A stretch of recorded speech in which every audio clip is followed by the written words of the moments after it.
Yo, yo, yo, it's Big Ant, man. We back. Another edition of Urban Politicians TV, UPTV. Make sure you stay on your pivot at all times, man. Had to come tap in real quick on Rory and Mal making an announcement that they signed a deal with Stitcher. Now, the write-up is in the Vulture magazine, and I had a link in the description where y'all can go read all that.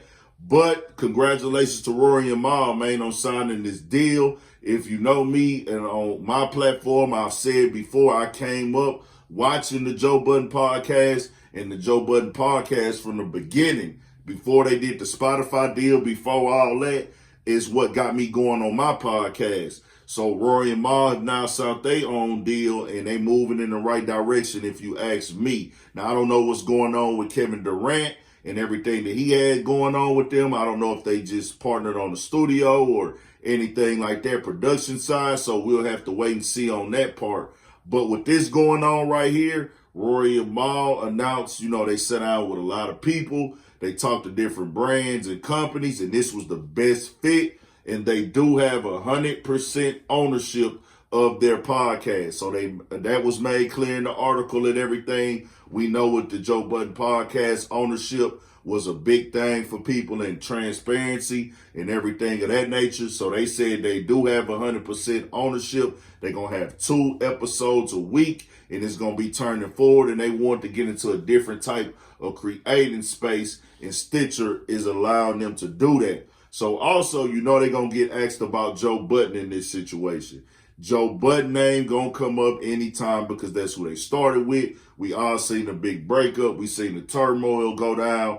Joe Budden name came up, and I don't know if y'all remember, it hit different blogs and websites and YouTube videos earlier this year where Rory had ran across Joe Budden. That came up in an interview, and he said, it wasn't a conversation. Mal actually said that if he'd ran across Joe Budden at that time, it probably would have been bad news, but he's no longer in that space. And then they explained how, things are better for them now. At that time, it was fucked up because of how everything went down. Rory and Mal and Joe Budden built this shit together, and they felt like Joe, basically. And for me, sitting where I sit at, I think I could speak for a lot of people. The way that Joe handled it, it was a lot of different things going on. They both said in here that things wasn't feeling right. They wasn't moving right. The communication wasn't there. Mal went on to say character. The main thing that stuck out to him was character. If you will do this to somebody else, it's just not my turn yet, but it will eventually become my turn for you to treat me the same way. And Joe started showing signs of that, and that's why he left. We saw the episodes. You can look at the YouTube breakdowns where Joe actually told Mal the podcast was not his business. And these videos do be edited, but they're not editing the voices and what people are saying. Once Mal told Joe, you told me this podcast was none of my business, and they said this on the show, and Joe just sat there and didn't have an explanation for that, that let me know right there Joe can say whatever he wants to say. But Joe, you let this shit get to your head and you started moving very differently. No matter how you want to slice it, how you want to put the pie out, how you want us to view it, and you can try to make us view it how you want to and come up with your narrative and your understanding. I can only go off of what I see and what I read, and that's just what it is. So with everything going on, he brought Ice and Ish on and everything and continued on. They went in their direction. But we got to understand with this Joe Budden podcast and they podcast, they going to always be somewhat linked because they started out together. But eventually, years and years ago, go on and we'll forget more and more that they once originally. Well, we won't forget, but it won't be as much as the conversation as it is now. So, you got to build your shit on facts and being thorough and being solid.